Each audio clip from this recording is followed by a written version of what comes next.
வணக்கம் நண்பர்களே. இன்னைக்கு சட்டமன்றத்தில் விஜய் தலைமையிலான அரசு நம்பிக்கை வாக்கெடுப்பு கோரியது.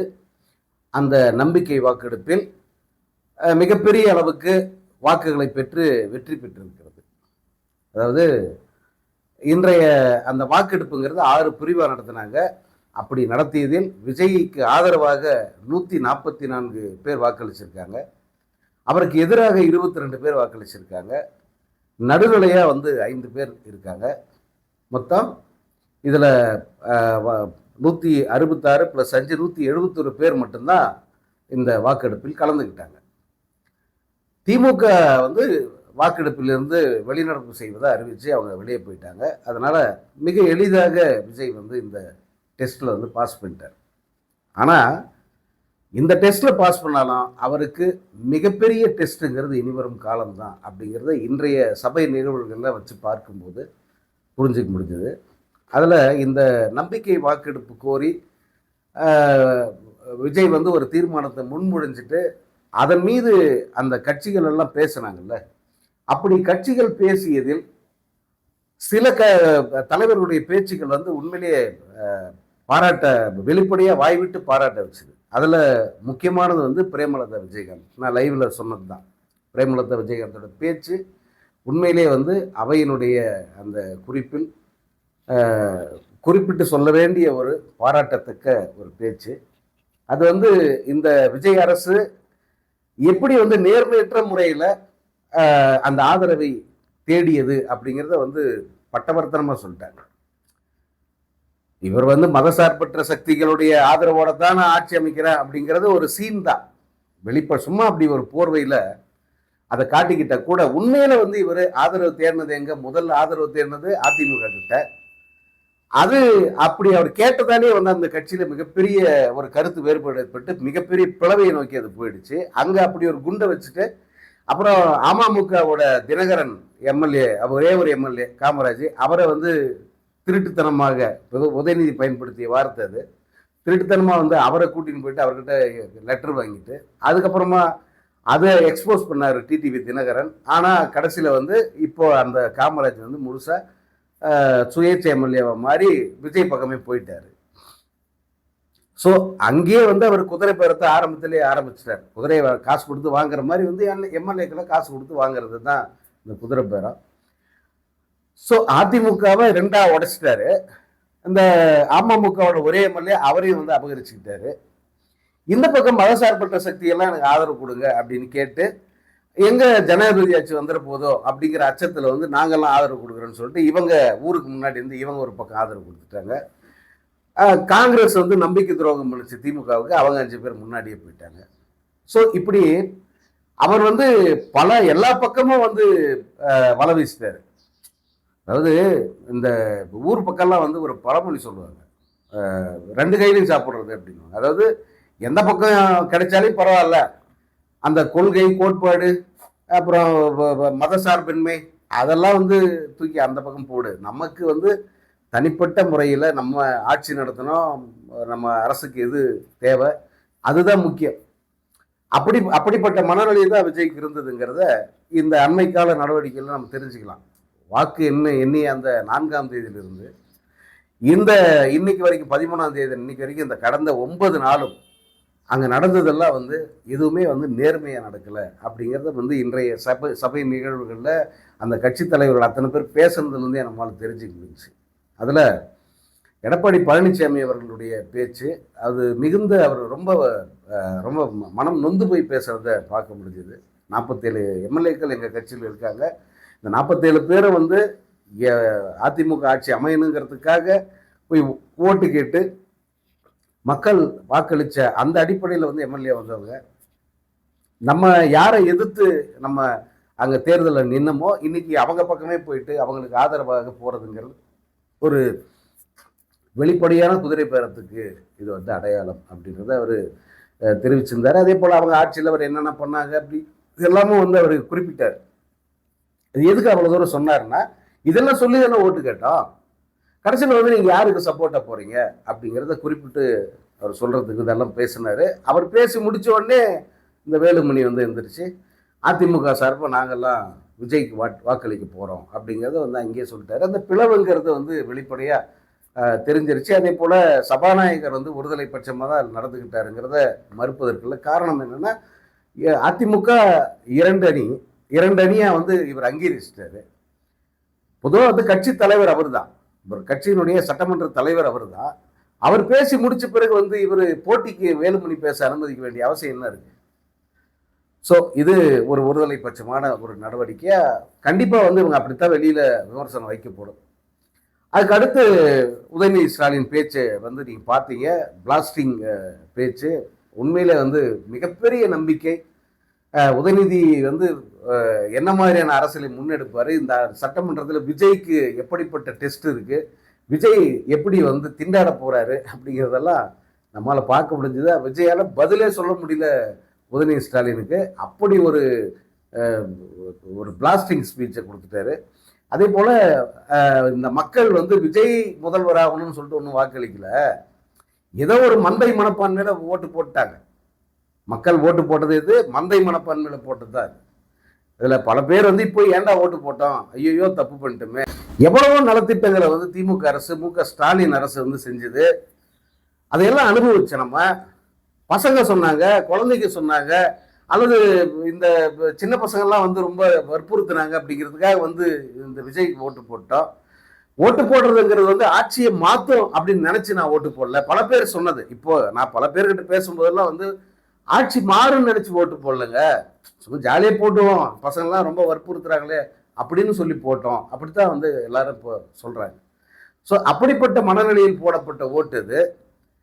அப்படி ஒன்றும் பெரிய வித்தியாசம் வந்துடல. ஏன்னா கிட்டத்தட்ட 5 கோடி ஓட்டு, அதுல 65% பேர் வந்து இவரை எதிர்த்து தான் ஓட்டு போட்டிருக்காங்க. இவருக்கு கிடைச்சது 35% வாக்குகள் தான்.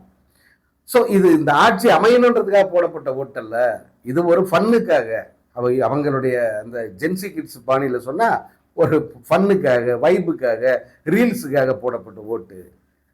ஆனா உண்மையில மக்கள் இவ்வளவு பேர் எதிர்த்து வாக்களிச்சிருக்காங்க அப்படிங்கிறத ரொம்ப அழுத்தம் திருத்தமா ரொம்ப அழகா பதிவு பண்ணார் உதயநிதி ஸ்டாலின். நான் உண்மையாவே வந்து மு.க. ஸ்டாலின் அவர்கள் வீட்டிலிருந்து இந்த நிகழ்வுகளை எல்லாம் வந்து ரொம்ப பெருமையோட பார்த்துக்கிட்டு இருப்பார். அவர் ஒரு வகையில இன்றைய அவையில் அவர் இல்லாதது கூட வந்து ரொம்ப நல்லது தான் அப்படின்னு எனக்கு தோணுச்சு. பரவாயில்ல, அவர் வந்து இதை வேடிக்கை பார்க்கட்டும், கொஞ்ச நாளைக்கு வேடிக்கை பார்க்கட்டும்.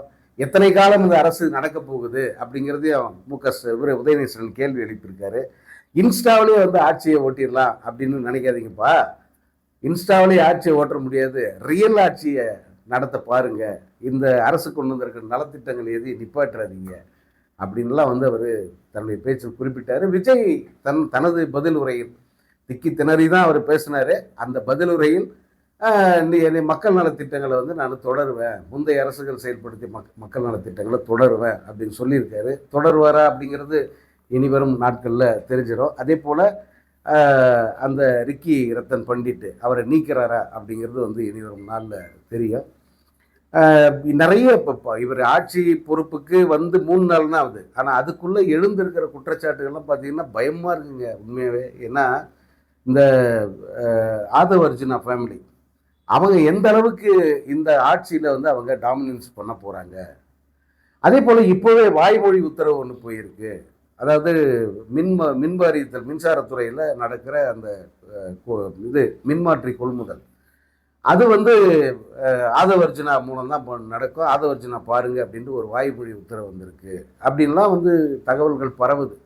இப்போ இவர் இந்த வெற்றிவேல் அப்படிங்கிற ஜோதிடரை உள்ள கொண்டு வந்தார்ல, அது போல இன்னும் பல்வேறு நபர்கள் தனிப்பட்ட முறையில் விஜய்க்கு வேண்டப்பட்டவர்கள், விஜயை இன்ஃப்ளூயன்ஸ் பண்ணக்கூடியவங்க, ஏன்னா விஜயை இன்ஃப்ளூயன்ஸ் பண்ணக்கூடியவங்க வெளியில் இருக்காங்கல்ல, இப்போ இவங்கெல்லாம் வந்து உள்ள வந்துட்டாங்கன்னா அதனால வந்து ஏற்படக்கூடிய அந்த ஆபத்தெல்லாம் இருக்கு, அதெல்லாம் வந்து நம்ம சரி பண்ணவே முடியாத அளவுக்கு ஒரு பேரபாயத்தில் நம்ம மாநிலத்தை தள்ளிடும். உதயநிதி ஸ்டாலின் பேசும்போது சொன்னார், நாங்கள் ஆட்சிக்கு வரும்போது இந்த மாநிலத்தோட பொருளாதார வளர்ச்சி 0. எது 1% 2% கூட இல்லை, 0.5% என்னவோ தான் இந்த மாநிலத்தோட பொருளாதார வளர்ச்சி இருந்தது. கிட்டத்தட்ட 0ல் இருந்தது. அந்த 0லேருந்து 5 வருஷத்துக்குள்ளே நாங்கள் வெளியே போகிறதுக்கு போது இந்தியாவோட நம்பர் 1 மாநிலமாக நாங்கள் தமிழ்நாட்டை மாற்றிட்டோம். 0லேருந்து நம்பர் 1 மாற்றிருக்காங்க. அப்படி மாற்றுவதற்கு என்னென்ன திட்டங்கள், எப்படிப்பட்ட வழிமுறைகளெல்லாம் கையாண்டோம், அதை நாங்கள் நம்பர் 1 மாநிலமாக இந்த தமிழ்நாட்டை வச்சுட்டு தான் போயிருக்கோம். நாங்கள் ஏதோ கடன் வாங்கிட்டோம், கடன் சுமை ஏறிடுச்சு அப்படியெல்லாம் வந்து பொய் சொல்லாதீங்க அப்படிங்கிறத அவர் தெரிவித்தார். அப்படிப்பட்ட நம்பர் 1 நிலையில் இருக்கிற இந்த மாநிலம் இந்த ஆண்டே எப்படி ஆக போதோ, என்ன ஆக போதோ அப்படிங்கிற பயம் இருக்கு. என்னென்ன அந்த கொள்ளைகளில் வந்து ஈடுபடுவாங்களோ, நம்ம இப்போ ஒரு அசம்ஷன்ல வந்து இதெல்லாம் இந்த குற்றச்சாட்டை சொல்றது சரியா வராது தான், அதை இல்லைன்னு சொல்ல. ஆனால் பலர் பல்வேறு அந்த சமூக வலைதளங்கள் இயங்குபவர்கள், அரசியல் சார்பாக இயங்குறவங்க, அல்லது பத்திரிகையாளர்கள், மீடியாவில் இருக்கிறவங்க, அவங்கெல்லாம் வந்து பல்வேறு விதமான சந்தேகங்களை எழுப்புறாங்க. அவங்க எழுப்புற சந்தேகத்தெல்லாம் பார்த்தா பயமாக இருக்குது. இந்த டாஸ்மாக் கடைகளும் மூடிட்டாங்க. 717 கடைகளும் மூடுறதா இப்போ அறிவிச்சிருக்காங்க. அதில் சில கடைகள் நேற்றே வந்து மூட ஆரம்பிச்சிருக்கிறதாவும் சொல்கிறாங்க. இப்போ ஒரு கடையை மூணுனா பதிலுக்கு 2-3 கடை திறக்கிறாங்கல்ல, அந்த மாதிரி திறப்பாங்களா? அல்லது அந்த மதுபான கொள்கை அப்படின்னு ஒன்று வகுத்து எப்படி வந்து மற்ற மாநிலங்களில் அதில் மிகப்பெரிய முறைகேடுகள் நடந்தோ அந்த மாதிரி ஏதாவது நடந்துருமா அப்படிங்கிற கேள்வியெல்லாம் வந்து எழுது. ஏன்னா இப்போவே வந்து ப்ரைவேட்டைஸ் பண்ண போகிறாங்க, மதுக்கடைகளை தனியார் மயம் ஒப்படைக்க போகிறாங்க அப்படின்ற பேச்செல்லாம் வந்து இருக்குது. ஏன்னா புது அரசு வரும்போது இப்படி பல்வேறு விதமான வதந்திகள் வந்து கிளம்பும், குற்றச்சாட்டுகள் கிளம்பும், முன்கூட்டியே வந்து இந்த மாதிரிலாம் நடக்க வாய்ப்பு இருக்குதுன்னு சொல்லுவாங்க. அப்படி வந்து நிறைய குற்றச்சாட்டுகள் வந்து இப்பயே வந்து ஆரம்பிச்சிருக்கு. இப்போ இந்த அரசு போகிற அந்த விதம், அதே போல் எடுத்த எடுப்புலேயே வந்து எம்எல்ஏக்களை விலை கொடுத்து வாங்கிறது, அவங்களுக்கு தனிப்பட்ட அந்த ஆதாயத்தை காமிச்சு வந்து தனது அரசுக்கு ஆதரவு தேடுறது, அதையெல்லாம் விஜய் வெளிப்படையாகவே வந்து ஈடுபடுறாரு. அதிமுகவை பார்க்க போகிறதுன்னா நேற்றெல்லாம் விஜய் நியாயமாக என்ன பண்ணியிருக்கணும், முதல்ல எடப்பாடி பழனிசாமி போய் பார்த்துருக்கேன். என்னதான் சட்டமன்றத்தில் பார்த்தா கூட எடப்பாடி பழனிசாமி போய் பார்த்துருக்கணும். அப்போ தான் வந்து அந்த ஃபேக்ஷன் பிரிஞ்சு போயிருக்காங்களே அவங்களுக்கே வந்து ஒரு பயம் இருக்கும். இவர் நேராக வந்து சோஃபா, புது சோஃபாவோட இந்த சிவி சண்முகம், அந்த வேலுமணி, இந்த கும்பலை போய் பார்க்குறாருன்னா அப்போ வெளிப்படையாகவே வந்து அதிமுகவை உடைக்கிறத இவர் வந்து இவருடைய ஆதரவில் தான் அதிமுக உடையுது அப்படிங்கிறது நிரூபணம் ஆயிடுச்சு இல்லையா? அப்புறம் எப்படி வந்து இவர்கிட்ட ஒரு ஹானஸ்டான கவர்மெண்ட்டை எதிர்பார்க்க முடியும், ஒரு நேர்மையான ஆட்சி நடக்கும் அப்படின்னு நம்ப முடியும்? இவங்கெல்லாம் எந்த ஆதாயமும் இல்லாமல் இவருக்கு வந்து சப்போர்ட் பண்ணுருவாங்களா? இந்த அதிமுகவுடைய பிரிந்திருக்கிற எம்எல்ஏக்கள், அது 30 பேரோ 32 பேரோ, இவங்கெல்லாம் வந்து எந்த ஆதாயமும், அதாவது அமைச்சர் பதவி இல்லை, அல்லது தனிப்பட்ட வாரியங்கிரியம், இல்லை வேற ஏதாவது டெண்டர்கள், இப்படியெல்லாம் எந்த ஆதாயமும் எதிர்பார்க்காம விஜய்க்கு வந்து சப்போர்ட் பண்ணுவாங்களா? அப்படி எந்த ஆதாயமும் வேணான்னா எடப்பாடி பழனிசாமி கூடவே இருக்கலாமே. கட்சி ஒன்றா இருந்த மாதிரி இருக்கும், பலமாகவும் இருக்கும். ஆனால் ஒரு அரசியல் கட்சியாக வந்து களத்தில் வந்து ஒரு நல்ல பேரோடு நிற்கலாமே.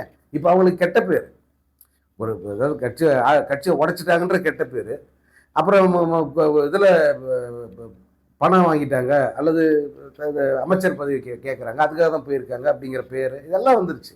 இதெல்லாம் இல்லாமல் நல்ல மாதிரியாகவே இருந்திருக்கலாமே. ஸோ தனிப்பட்ட ஆதாயங்களுக்கு தான் அவங்க போயிருக்காங்க. விஜயனுடைய ஆட்சி எடுத்து எடுப்புலேயே நேர்மையற்ற முறையில் தான் வந்து ஆதரவை பிடிச்சிருக்காங்க அப்படின்னு சொல்லிட்டு இப்பயே வந்து பேச்சு ஆரம்பிச்சிருச்சு. அதை தான் உதயநிதி ஸ்டாலின் சட்டமன்றத்திலே பதிவு பண்ணிட்டாரு, பிரேமலதா விஜயகாந்த் பதிவு பண்ணிட்டாங்க. இனி வர நாட்களில் இவங்கெல்லாம் சேர்ந்து என்ன மாதிரியான ஒரு ஆட்சியை தருவாங்க, அல்லது இந்த சட்டமன்றத்தில் இந்த அரசுல வந்து என்ன மாதிரியான முறைகேடுகள்லாம் நடப்பதற்கு இது வழிவகுக்கும் அப்படிங்கிற ஒரு மிகப்பெரிய கேள்வியை விஜயனுடைய இந்த ஆரம்பம் ஏற்படுத்தியிருக்கு. இன்னும் நாட்கள் இருக்கு. ஆனாலும் எச்சரிக்க வேண்டியது வந்து எல்லாருடைய கடமை. அதாவது அந்த இதில் திருக்குறளில் சொல்கிறது தான், அந்த இடிப்பாரா இல்லா ஏமரா மன்னன் கெடுப்பார் எனக்கு கெடும் அப்படின்னு சொல்லிட்டு ஒரு குறள் இருக்கு. அது போல் இப்போ இருந்தே வந்து இடித்து சொல்லி அவரை வந்து சரியான வழியில் கொண்டு போனோம். அந்த கட்சியில் இருக்கிறவங்களுக்கெல்லாம் வந்து அதற்கான அந்த தகுதி இருக்கா அல்லது அதுக்கான திராணி இருக்கான்னு தெரியல. ஏன்னா அவங்கெல்லாம் இப்போ விஜயை வந்து வாழும் கடவுளாக பார்க்குறாங்க, வாழும் எம்ஜிஆரை பார்க்குறாங்க. சபாநாயகரே அவரை வாழும் எம்ஜிஆர் அப்படின்னு சொல்லிட்டார் நேற்று. அப்படி இருக்கும்போது வந்து எப்படி இவங்க வந்து அவருக்கு வழிகாட்டுவாங்க அல்லது சரியான வழிமுறைகளை சொல்லி கொடுப்பாங்க? அவருக்கு வெளியிலிருந்து வேறு யாரோ வந்து இன்ஃப்ளூயன்ஸ் பண்ணி அவருக்கு வழிமுறைகளை சொல்லிக் கொடுக்க போகிறாங்களோ அப்படிங்கிற கேள்வி இருக்குது. இந்த ரிக்கி ரத்தன் பண்டிட் மாதிரியான ஆட்கள் வந்து இன்ஃப்ளூயன்ஸ் பண்ணுவாங்களோ அப்படிங்கிற சந்தேகமும் பயமும் வந்து இருக்குது. பார்க்கலாம். இனி வரும் நாட்களில் என்ன நடக்குதுன்னு சொல்லிட்டு.